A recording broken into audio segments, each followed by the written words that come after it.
See, while they were talking about Gladys Liu and all this sort of stuff, and I don't know how long we've been talking about drought and watering Australia and harvesting water and the utter indifference, it seems, by governments at all levels to either understand the problem or do something meaningful about it. And I mean meaningful, not gestures. You have to do more than hug a few people for the sake of a television camera. The correspondence I'm receiving from farmers in the bush is gut-wrenching. Try this last night. Alan, farmers don't sleep anymore. We go to bed for an 8-hour nightmare. All night long you wake up wondering where you can find that extra bit of hay, where you can send those starving cows or those broken down horses. The brain says Victoria's had rain.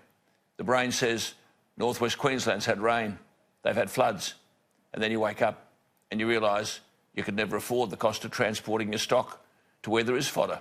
Not worth it.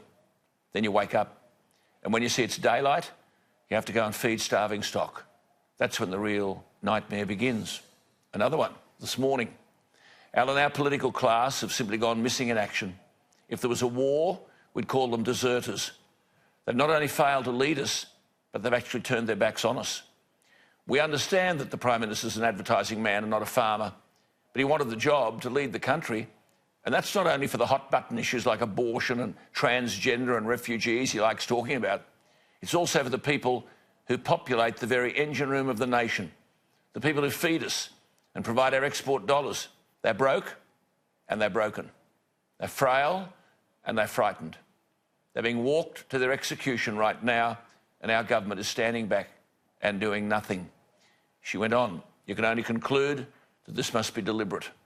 One of my contacts told me tonight about another big dairy farmer, not far from us, who's walking off this week. That's two big dairy farmers we've heard of walking off in the last week. Alan, tonight, somebody left a trough on. It overflowed for an hour. When I found it, the water had barely gone a metre. It was just running down into the cracks of the parched earth.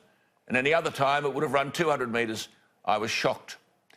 The farmer just went on with random thoughts. He ended.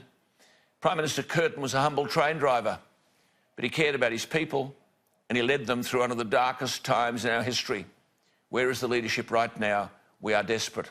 And just on dairy farms, only this morning, very early this morning, I woke to a message from a Darling Downs farmer who told me that 7 dairy farmers had just walked off their farms on the Darling Downs. He said he too was leaving. He'll be the 8th. A dairy farmer leaving there every 6 days. The dairy cows are going to slaughter. This is near Toowoomba. The exodus goes on. Another dairy farmer on the outskirts of Toowoomba has made the heart-wrenching decision to sell his cattle. This dairy farmer, whose name I know the family, has had a long and successful farming history, but he's run out of money and motivation.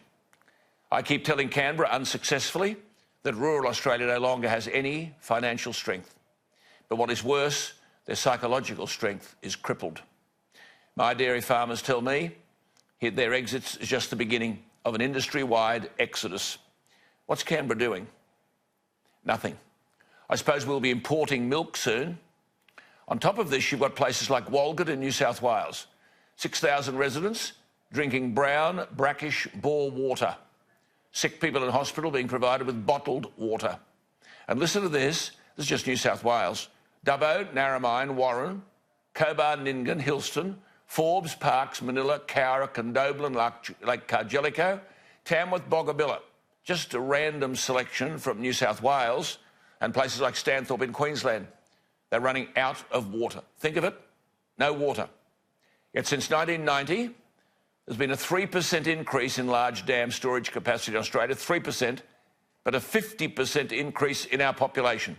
Shamefully, 20 dams have been built since 2003, 16 of them in Tasmania. And the Federal Water Minister, David Littleproud, says this is a state responsibility. I quote, the states have been responsible for urban water since Federation and should be taking the lead. Way back in 2002, there were 2 major dams slated to supply water for Sydney and the Hunter, Welcome Reef and Telegra. They were scrapped by Bob Carr, converted into national parks.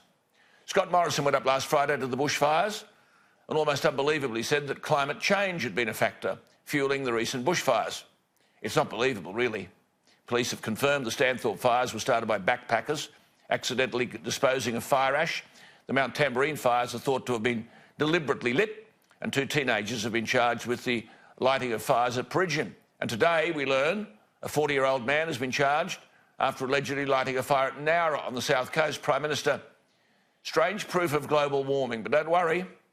These poor people, many of whom through drought or fire have lost everything, are told they can get a disaster recovery allowance for 13 weeks, equal to the maximum rate of Newstart. That's about $250 a week for people financially on their knees and psychologically flat on their backs.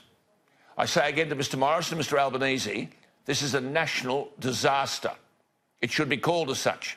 And all the necessary nation's resources, which includes the army, should be directed towards saving rural Australia. It needs money, fodder and water.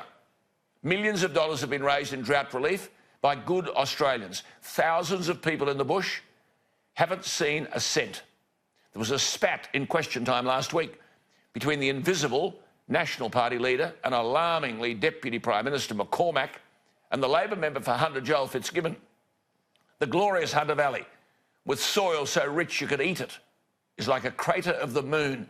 And Joel Fitzgibbon was bellowing at McCormack 2 words, do something, do something. And I've said for years, we need a national disaster fund. Every budget, money should be appropriated into that fund for national disasters, whether it's a flood, a fire or a drought. The fund could be administered by former Prime Ministers. There are plenty of them. We've got Paul Keating, John Howard, Julia Gillard, Tony Abbott, Rudd, if you like, take your pick, Kevin Rudd. There'd be money immediately available to feed stock, for water and to put food on the table. Yet here we are, sending breeding stock to slaughter. The farmer can no longer afford to feed them. If your breeding stock go, rural Australia goes with it. And make no mistake, if the government of this country allows rural Australia to die, the nation is on life support.